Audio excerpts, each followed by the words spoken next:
experience an entire planet's worth of bars without ever leaving the San Fernando Valley. The last one we'd met in had been Lao, with snacks of crisp fish bits and an extensive lineup of obscure tropical beers. 73 feet 9 inches. She broke off the tip of a tortilla chip and put it near her mouth.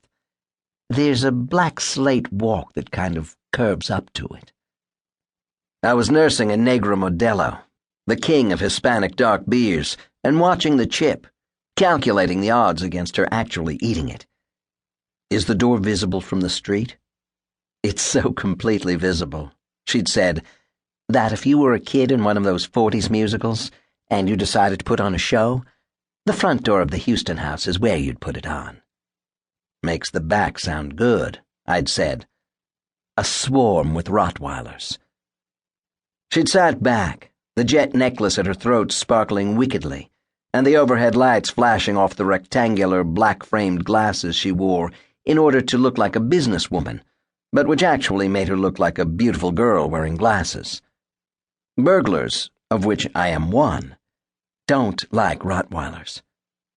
But they're not in the house, right? Tell me they're not in the house. They are not.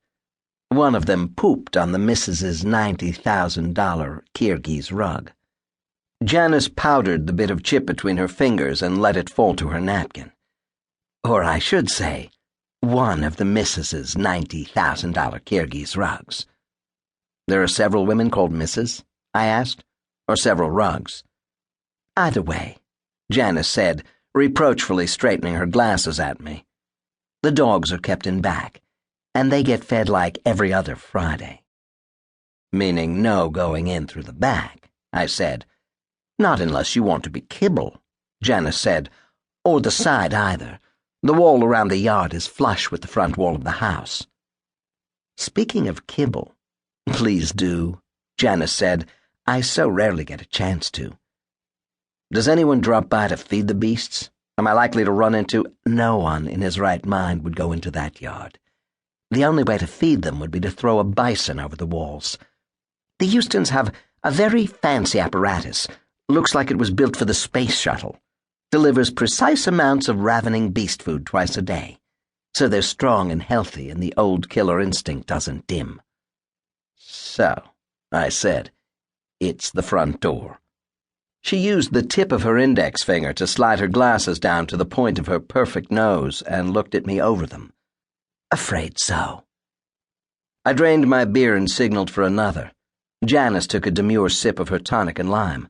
I said, I hate front doors. I'm going to stand there for 15 minutes trying to pick a lock in plain sight. That's why we came to you, she said, Mr. Ingenuity. You came to me, I said, because you know this is the week I pay my child support. Janice was a back and forth, working for 3 or 4 brokers, guys with clients who knew where things were and wanted those things, but weren't sufficiently hands-on to grab them for themselves. She'd used me before, and it had worked out okay. She didn't know I'd backtracked her to 2 of her employers. One of them, an international-grade fence called Stinky Tetweiler, weighed 300 hard-earned pounds, and lived in a long, low house south of the boulevard, with an ever-changing number of very young Filipino men with very small waists. Like a lot of the bigger houses south of Ventura, Stinky's place had once belonged to a movie star, back when the valley was movie star territory. In the case of Stinky's house, the star was Alan Ladd, although Stinky had rebuilt the house into a sort of collision between tetrahedrons that would have had old Alan's ghost had he dropped by, looking for the front door. Janice's other client, known to the trade only as Wattles, worked out of an actual office with a desk and everything, in a smoked glass high-rise on Ventura near the 405 freeway. His company was listed on the building directory as Wattles, Inc. Wattles himself was a guy who had looked for years like he would die in minutes.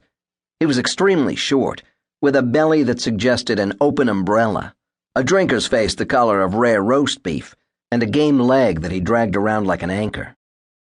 I'd hooked onto his back bumper one night and followed him up into Benedict Canyon until he slowed the car to allow a massive pair of wrought iron gates to swing open, then took a steep driveway up into the pepper tree.